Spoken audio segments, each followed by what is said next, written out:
Kaya alas 4:27.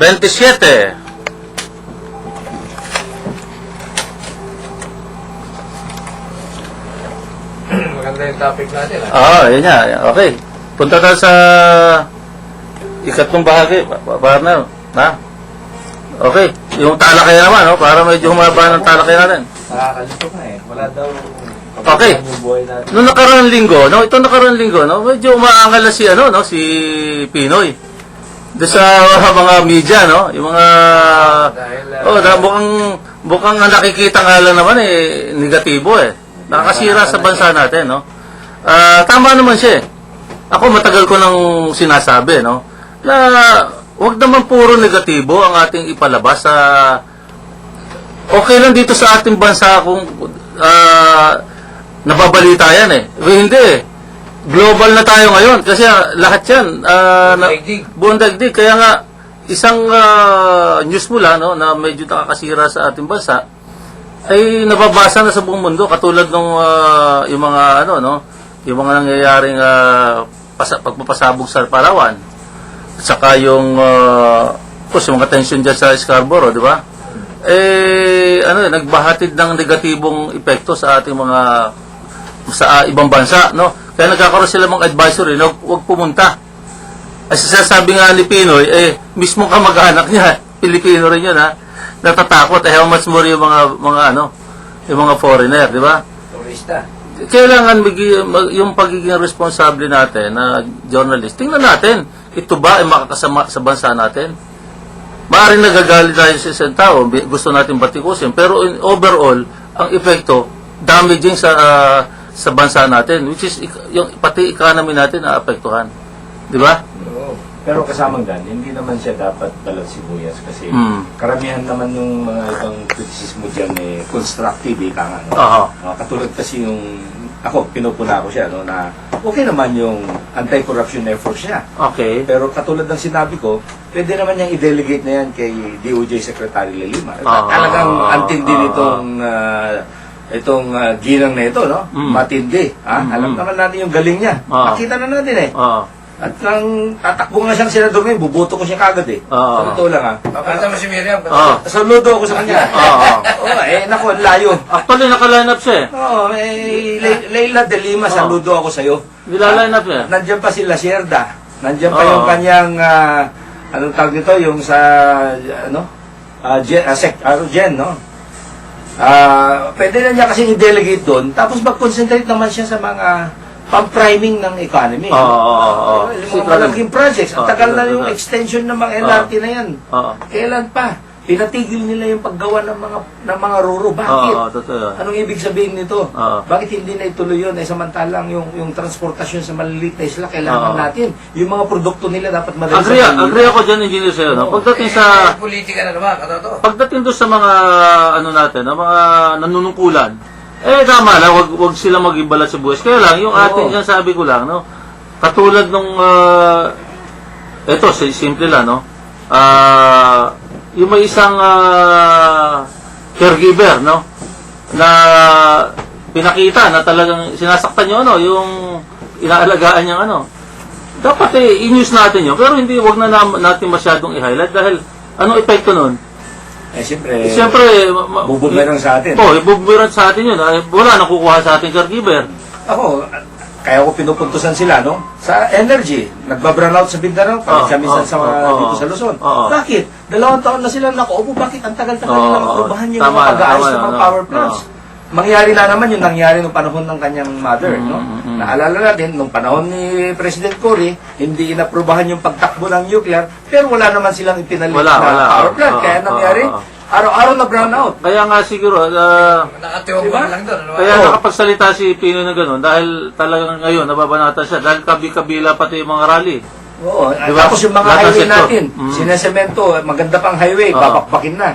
Pwede naman laparan na lang yung daan. Kaya lang, ang gusto ko lang ipunto dito sa ating pinag-uusapan, partner, yung punto, doon sa mga journalist natin, na pansinin mo na commercialismo nangyari, Kaya lahat ng negatibo, babenta kasi pag negatibo Ayun na nga. Pag positibo, hindi masyado nabibenta yan. Pero tayo, habang nag-uusap tayo sa mga nakaraan, di ba, gusto natin na yung... medyo Puerto Princesa del River, mabisita, etc. Di ba? Tayo, gusto natin. Ngayon, Ngayon, ganyan. Iba ang ano ko lang, dapat lalo na yung mga publisher, no?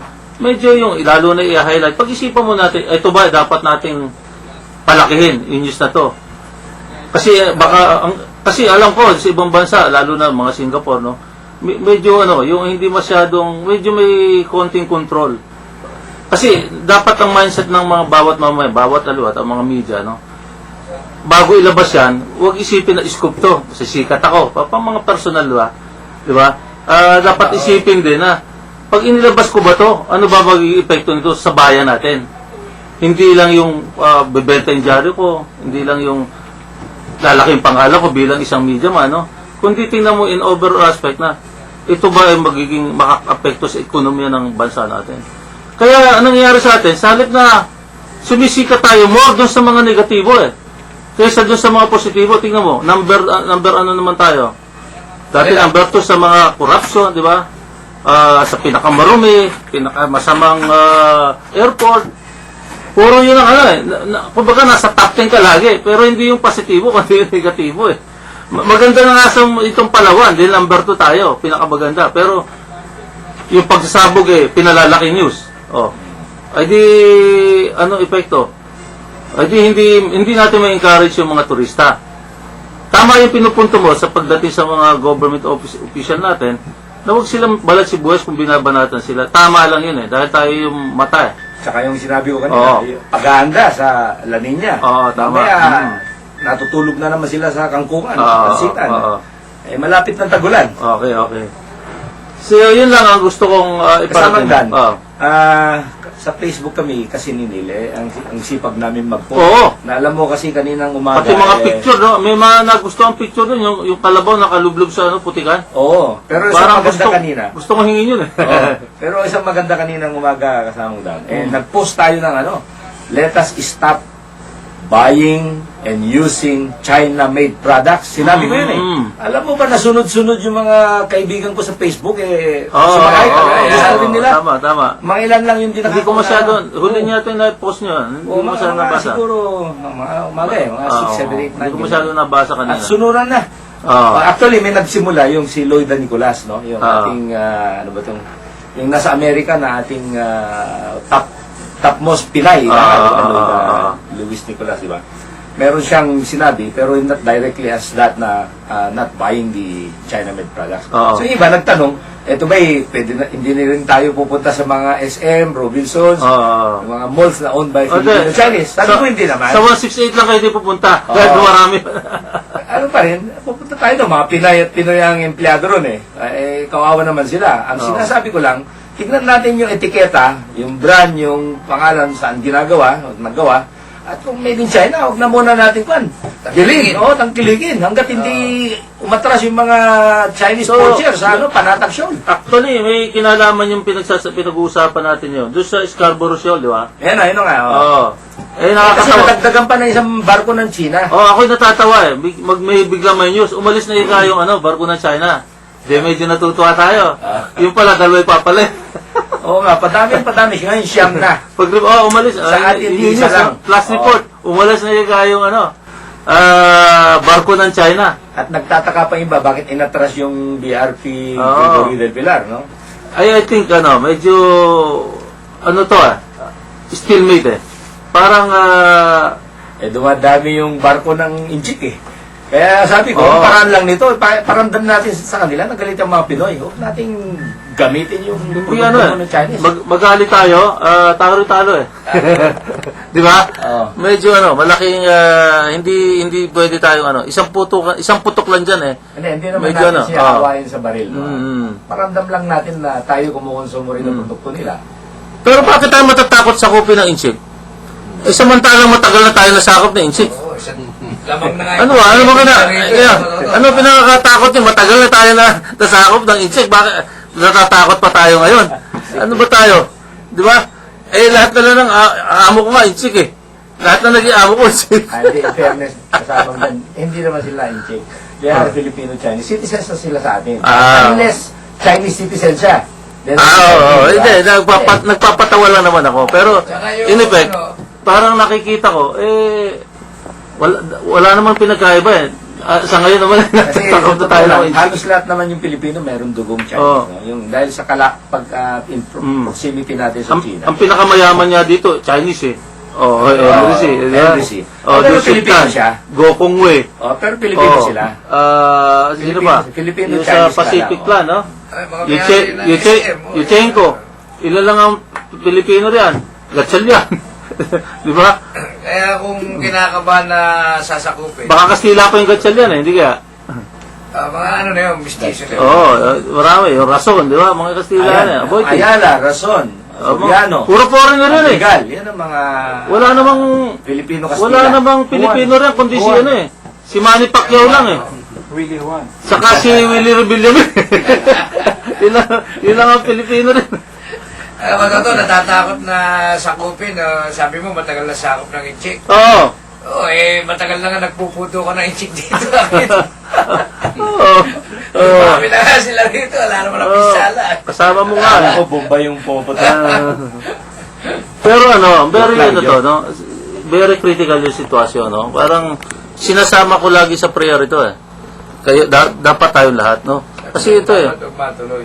Natatawa lang tayo mga Pilipino, no? Ginagawa natin itong very light sa buhay natin everyday, no? Nasabihin niyan, ay, wala ba tayong magagawa dyan? Pumihila na sabay-sabay, lunod tayo. Di ba mga gano'n? Tayo magdasal eh. Ayun. Oo. Tsaka yung sinabi kong pwede nating i-boycott Oo. yung mga produkto nila. Pero tingin ko, epek eh. Hindi, meron yan. Oo. Kasi sa buong mundo, ang daming Pilipino. Pati yung ibang sumagot kanina, Filipinos na nasa Amerika, Filipinos na sa Britain. Okay, okay. Iba't ibang parte ng mundo. At least, di ba, medyo may paramdam lang natin. Pero ang tingin ko dyan is, hindi natin matitinig basta ang Chinese ng ganun-ganun lang. Unless na mayroong ibang puwersa, no? Ang pananaw ko dyan, ang mundo, kampi sila doon sa atin. Oo. Kasi tayo yung dehado eh, no? Maliit Siya yung bully, pero ano siya, malamang yung ibang tao sa mundo ayaw din Kasi patronize ano yan yung produkto niya. Ang problema dyan, once naman nag-umpisa yan, it will escalate eh.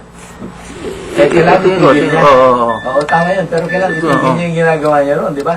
Alam niyo ba na ang China ngayon, dahil napakabilis ang progreso, yung kanyang mga ilog, mga lawa, mga shoreline, masyadong polluted. Kaya yung mga produkto doon ng isda, mga iba pang kuhan galing sa dagat, no? Yaman dagat, ay kukunti na lang. Papakainin mo yung 1.4 billion na na Chinese, di ba? Kaya talagang mapipilitan kung saan-saan pupunta. Oo. Nakamonitor daw si Kaya- paring Freddy Manyalak. Kaya pati dito sa lugar magandang hapon, parang pa Freddy. yan, oo. Freddy Manyalak for director ng NPC.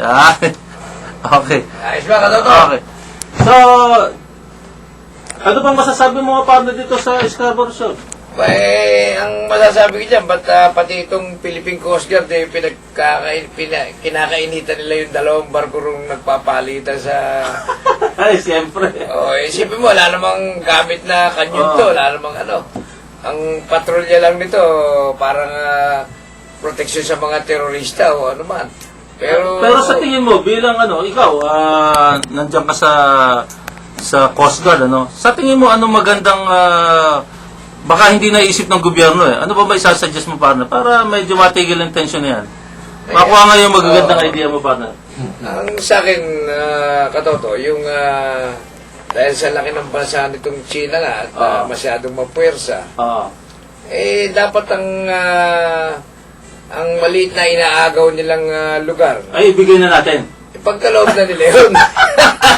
Para walang gulo. Ay, di, ipagkaloob na sa atin. Huwag na lang, Kala ko, bigay na natin. Maganda idea mo, ha? Kala ko, bigay na natin para walang gulo. Total, mukhang Pwede, labyan na yun. Kasi mukhang pag pinuwersa, wala tayong magagawa. Kakagulo na. Parang yung batang malaki, no? Pinagaw sa mali. Hindi, yung commercial nadinig mo yung katoto. Oo. Pumasok yung hold-upper, nag-iisa, may dalang baril. Oo. Ginapos yung lalaki tsaka yung babae. Oo. Ha? Eh di nakahiga yung babae, ginapos. Eh siguro... Pare, hindi bastos yung partner, ha? Hindi bastos to. Yeah. Commercial to. Binabalaan na kita. Hindi, commercial to. Maganda to natinig ko eh. Eh di...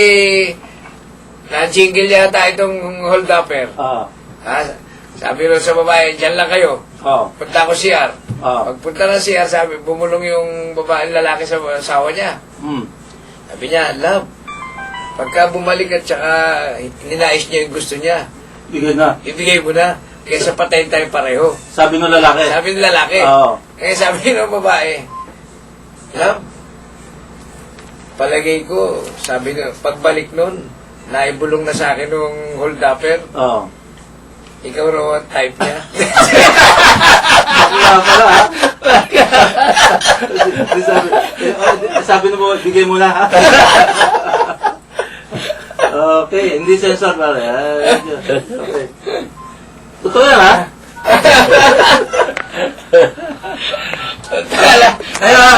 Alam mo, ang magagawa na lang talaga natin dito is we pray. Walang iba eh. Kasi mag-provoke ang China, kinampihan tayo ng US, gulo to eh. Hindi naman tayo pwedeng sumulo dito na, di ba? Para tayo nakikipag-boxing sa heavyweight doon. Ito mabigat. Flyweight. Ang Amerika may utang na $1 trillion sa China. Tumulong kaya sa Pilipinas. Tulong kayo sa atin. Oo, medyo marami tayong pag-iisipan eh, no? Oo, mabigat. Mabigat. 1 trillion. Baka biglang singilin eh. Sige, gumalaw ka dyan. Sige. Saan ka kakampi? Singilin ko na yung utang. Utang mo sa amin. Hindi, sa medyo, volatile yung situation. No? So, sana wag lang no? Kaya ako, minsan pag nagsasalita si Pinoy, sana wag kang magsalita ng minsan, Parang, di ba minsan impromptu lagi yung mga speech yan, no? plastic na kunwari matapang. Hindi, biglang parang baka magsalita ng makapag-trigger ba?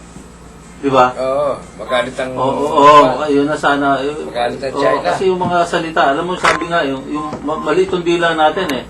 Pero ito malaki ang magagawa. Baka Third World War ang gawin ito, itong maliit na dila nito eh. Di ba? Kaya napakaingat tayo, nasa Biblia. Wala siguro isang linggo, tunaw tayo dyan.